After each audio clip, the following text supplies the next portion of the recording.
Runescape.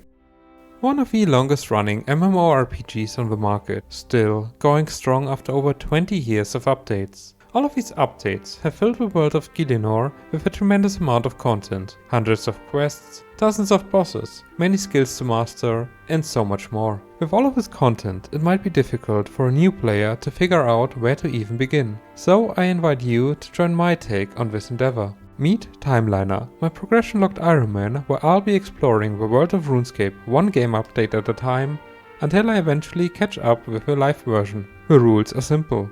I will complete every quest, attempt every boss minigame, and everything else that came out over the years, while only using the gear and skills available up until this point. All of this will be done without trading or using the Grand Exchange. And most importantly, I will not be following any guides. I've never played RuneScape back in the day, only starting with old school RuneScape sometime in 2020. And while I'm pretty familiar with the early quests, I don't know much about the content added after 2007, so it will be a journey of discovering this massive game for me as well. Now then, let's take a look at the very first game update. The day is January 4th, 2001. The update post doesn't say a lot, so what exactly did release back then? Mainly the area of Misthaven, but with some changes to the current version. As it is hard to determine the exact state of the world, we will just be following the way the quest sent us for now. Speaking of quests, a total of 6 of them were released day 1. Alongside some skills. Here you can see which ones were added later on. There were also some big changes to magic and prayer, which were divided into a good and an evil side, only to be later combined. I'll probably sparsely use them at the start, so it shouldn't make that big of a difference. There is a whole lot to talk about, but I think it's best to get going and cover the rest when we get there. I plan to complete all 6 initial quests this episode. Now, let's jump in with quest number 1, Cook's Assistant. Did you know that in a poll from 2007, half the players stated that this was the very first quest they ever completed? I think it's time for us to join this 50%. I've read that this quest has changed slightly, so let's see what's up with the distressed cook this time around. Alright, he's a bit overly dramatic and needs some help with getting a cake ready for the Duke's birthday party. Nothing we can't handle. We just need to gather some special ingredients and all will be fine.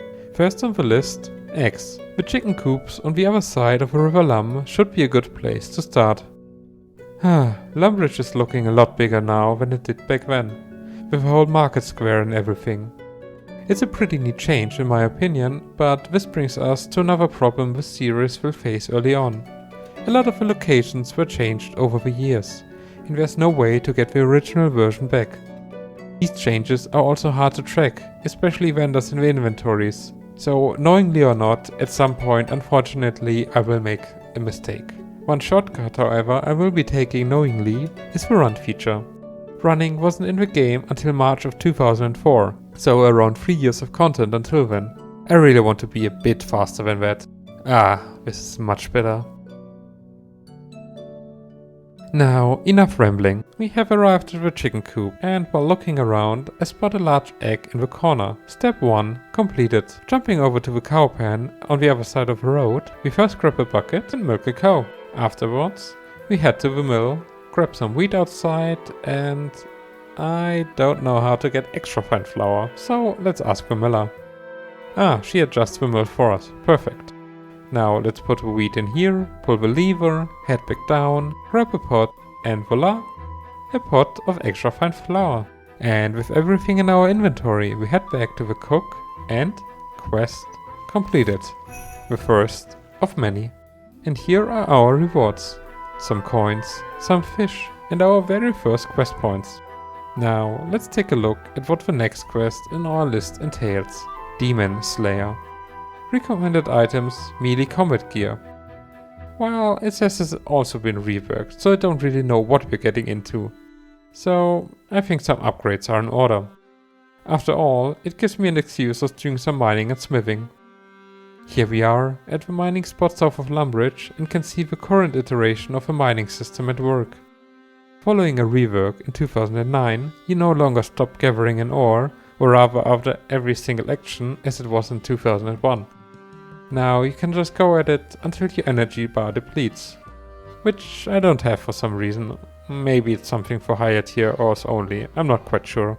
Anyway, it is much less click intensive now and so much more consistent in ore acquisition speed. And with that, we have a full inventory of tin and copper already. So let's head back to the smithy to smelt some copper bars. Here we have a furnace to smelt our bars, but instead of hammering the bars directly into the item we want, we first have to select the form at the forge and slowly hammer it into the item, making sure to keep the heat high. And here's our first item, a bronze pickaxe. And it's one of the first mistakes actually. You couldn't make a pickaxe back then, but I neither spawned with one in my inventory, I couldn't buy one at the general store or find one at its supposed spawn location near the rocks. Instead I used one from my tool belt, an item from a distant update. But I also couldn't remove it from the belt to wield it. So from now on I can finally wield my pickaxe, as was the style back then. With that out of the way, let's put on the first piece of gear we've made. Huh, nice. I have to say this looks really cool for beginner armor. I like it. But this wasn't enough for everything, so let's head back for another load of ores. And here we are, back with some more bars. And we made our very first weapon, a bronze two-handed sword.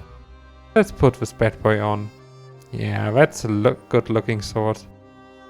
Alright, now with the gear settled, it's time to get some food. I usually would be fishing, but fishing isn't actually in the game right now. Come to think of it, the shrimps from earlier probably weren't either. I have to look into that one. Now, with fishing unavailable, the next best way to get some food that comes to mind is killing cows and cooking their meat. This will also train our combat stats a bit. So, while killing, I've gotten a few drops that were not on the 2001 drop table. The charged bow and staff of air may appear obvious, but also cow hides were not available until the release of a crafting skill 4 months later. It's hard to find out exactly how the drop tables look like at which point in time, so I picked the items up only to later delete them after cross-referencing the different wikis for the game. Now, let's take our quest rewards from Cookie's assistant to good use and Cookie's cow meat on the range. Alright, starting with success and level up, that's great. Some burning. Some more. And even more. Yeah, okay. that was pretty terrible. I'll just fill up another inventory with meat. Now for some better luck. This looks good now. That should last us for the first couple of quests. Now then, finally, on to quest number 2. Demon Slayer. Talk to Gideon Beat in the church north of the Varrock Museum. Easy enough. Here we are at the Varrock Church and there's Gideon. Let's see what he has to say. Alright, some guy named Dinev is trying to summon the demon Deldrif to destroy the city, and we need the sword Silverlight to stop him. Sounds straightforward enough. And conveniently we can find the sword in the crypts just south of us. Oh, that looks like a sword over there. And it's guarded by some ghosts. Let's talk with them. Test of body, faith and mind. Sure, I can do that. Starting with body, we get the totally not ominous task of cleaning this room of skeletons. As expected, we were attacked, but this is what we brought the food and gear for. Or maybe it was a bit overkill, they all just died in one hit. That's the test of body, done. Now onto faith. Following a ghost direction over an endless chasm sounds perfectly faithful, and that is the second test down. Now lastly onto mind. Just a quick quiz. Okay, we are here for the sword Silverlight, to kill demons, as Varrock is threatened by the demon Deldrif, and we were sent here by Gideon Beat, who told us all of that. And done. All trials completed. Now let's head back and claim Silverlight. Looks mighty holy. Maybe not the best matching fit to our simple armor, but still nice. Heading back up, Gideon is not here anymore. Instead, he left us a note, telling us that he located Dinev underneath the Temple of Tamarak south of here. We better assist him. Another cave, and there are some acolytes. We make quick work of them, And that's another level for combat skills. Nice. Okay, time to stop this demonic ritual before it's too late. DNF, that coward, is of course running away, leaving us to face this demon. The demon doesn't look that big, shouldn't be that much of a problem. Or maybe he's a bit stronger than he looks, he just blasted all of the remaining cultists. Luckily Gideon saved us, so we can put Silverlight to use. Delriff continues using a big blast, but Gideon always manages to get a shield up for us to hide behind, until we can finally strike him down. Now, for the second time, quest completed. This was a bit more different than the original quest.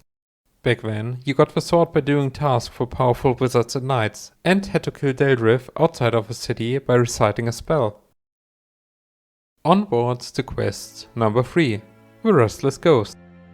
Back to Lumbridge it is, and again a member of the church needs our help. We talk with Father Eric, who is plagued by a restless ghost rummaging around on the nearby cemetery. Fitting quest name so far. Father Ernie in the swamps can help us with that. So let's head to his cabin. He certainly has the skills of a lonely swamp dweller, but offers us a way to talk with ghosts regardless. With a ghost speak amulet equipped, we head back to Lumbridge and investigate the cemetery. And here's our ghost, missing his head. Or his physical skeleton at least, and he wants us to find it. He tells us to go look at the mine where we gathered our ore earlier, so let's head back there. After scanning around a bit, I noticed that these rocks to the side have a search option. Now let's try them out. One missing head found. Lovely. And that must be the sorcerer who initially took his head. I don't want to end up like him, so we quickly flee instead. One head delivery coming right up. That should make the ghost very happy. Seems to have done the trick, as the ghost thanks us before taking his journey into the afterlife. That was a quick and easy one for our third quest today, giving us yet another quest point and bones for some prayer experience. Burying them gives us not only Gillinor's longest fireworks show, but also level 10 prayer. That's our first few prayers unlocked. I don't know yet when we will be using them, but at least we got the option now. The next quest, unfortunately, comes with a bit of a problem. Originally, Romeo and Juliet was quest number 4, but it got completely removed in September of 2010 and replaced with Gunnars Ground as the new quest number 4. This is a problem for 2 reasons. First of all, Gunnars Ground requires a crafting level of 5, a skill technically not available until another 4 months. Additionally, 2010 is quite a jump in time. But if we skip it, we will soon be hitting a roadblock as a quest point requirement is coming up and we don't have much leeway due to a number of removed early quests. I will now change the order around a bit and will do Shearer, the original quest number 5 first. It has been turned into a mini quest and as such no longer grants quest points, but it will give us some crafting experience. This should get us most of the way to the crafting requirements already, and from there on I'll just ignore the skill until it is released. Alright, navigating doors is challenging, but we made it inside Farmer Fred's house. He needs some black wool. That's no problem for us. We just hop over the fence, collect some wool from the black sheep, and just like that, we have 20 already. With those we go back to the Lumbridge castle, spinning them on the loom, and are ready to turn in at Farmer Fred. Quest completed.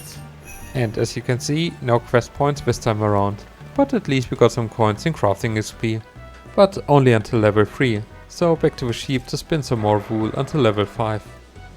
Perfect, now let's pretend that all never happened and head on over to quest number 4-ish, Gunnars Ground. We start by speaking to Dororan, a dwarven poet, right outside the barbarian village, and ask what ails him. He fancies a barbarian lady but is too shy to ask her out. So we have to be a wingman. First step, we need a gold ring. Coming on mighty strong there, buddy, but we're here to help, not judge. Jeffrey in Edgeville helps us out in exchange for a poem. I think that's a very good trade deal for us. Back at Dororan, we engrave it with our newly found crafting knowledge and are faced with the biggest challenge of all, talking to a human woman. Luckily, she's in argument with some guy, so we can just stand there awkwardly at the side and watch. Oh no, we were noticed. Let's quickly drop off a ring and tell her of a secret admirer. She likes the idea of an outsider taking interest in her, but fears her father won't, so we pay him a visit to convince him otherwise. As expected, he is quite fierce in refuting that idea, threatening us with his strongest warrior. I'd welcome the challenge, but this guy just casually murdered him right now, so we better head back and tell his daughter what has happened here. Also, he's told us that the barbarians are still at war, so to him this is not a settlement, thus no outside lovers are allowed. With no good ideas on how to resolve that, we are sent back to Dororan and bring him up to speed. He eventually comes up with a plan of writing a poem to get the chieftain both to settle down here and accept him as a suitable candidate for his daughter. I'm not really convinced. We were threatened to be killed the last time for speaking. More words sound like a dubious plan at best. Dororan doesn't get influenced by some trivial details, and with the full might of our wits, we craft the best damn poem these barbarians have ever heard. Which does not say that much about our writing capabilities. Gudrun is on board with the plan, and together we present the poem to him. Surprisingly, it actually works. The chieftain is convinced that they claimed this land through blood, so they can settle here. Now finally Dororan and Gudrun can meet. My boy is standing there like an absolute Chad, not even looking at her. This will be one happy marriage. And that is another quest completed. 5 quest points, more crafting XP, and some sort of crafting tasks. We'll get back around to that in around 9 years or so. Now the final quest for today. Quest number 6. The Shield of Arrav. A quest which originally required 2 players to complete, with each of them having to do a different part, but it was later changed to be soloable. Talking with Raldo in Varro Castle, he informs us of a missing relic, the Shield of Arrav, and to read more about it here in the library. As this was actually my very first quest that I ever completed, I remember it quite well. It should be right around here. Yep, found it. This book tells us the shield was stolen by thieves who later formed powerful gangs. Back to Raldo, as the librarian is surely the most reliable source of organized crime, we actually do get a hint to talk with a fur trader right outside the castle. After being scammed for 10 GP for terrible directions, and once again struggling with doors, we find the secret hideout of a Phoenix gang. For the low price of committing murder in a nearby pub and celebrating it with some fireworks, we get access to the hideout, and in a chest in the back we find the first half of a shield. Now, onto the Black Arm gang. Paying off another reliable source, we find out where they are hiding and just waltz in there. Our bold move gets rewarded with the opportunity to join them, and all we need to do for that is to steal some crossbows from the Phoenix gang, to frame somebody for murder. Ignoring my moral compass once again, for some juicy quest points, we break into the Phoenix gang armory and just take the crossbows lying around. Back in 2001, you couldn't just walk in here, but instead needed the key from a player who joined the Phoenix gang previously. But since these gangs no longer run background checks, we can just join both of them. Giving the crossbows to Katarina grants us access to a hideout as well. And upstairs in some dusty cupboards we find the second half of a Shield of Arrav. Fueled by an iron bull, we forge the shield back together with our bare hands and request an audience with the king to get our rightful reward. We of course don't mention the numerous crimes we committed to get here, so instead just complete another quest. 1200 coins, finally rich. Alright, this was it for episode number 1. These were the 6 quests which originally launched with Runescape on the 4th of January 2001. With some smaller and some larger changes. The further along we get, the fewer changes have to be made. But over 20 years of updates have left their mark on this world. I tried to navigate these changes as best as I could. I hope you enjoyed watching. This was my very first time making a video, so I still have a lot to learn, and I'm looking forward to any and all kinds of comments you might have.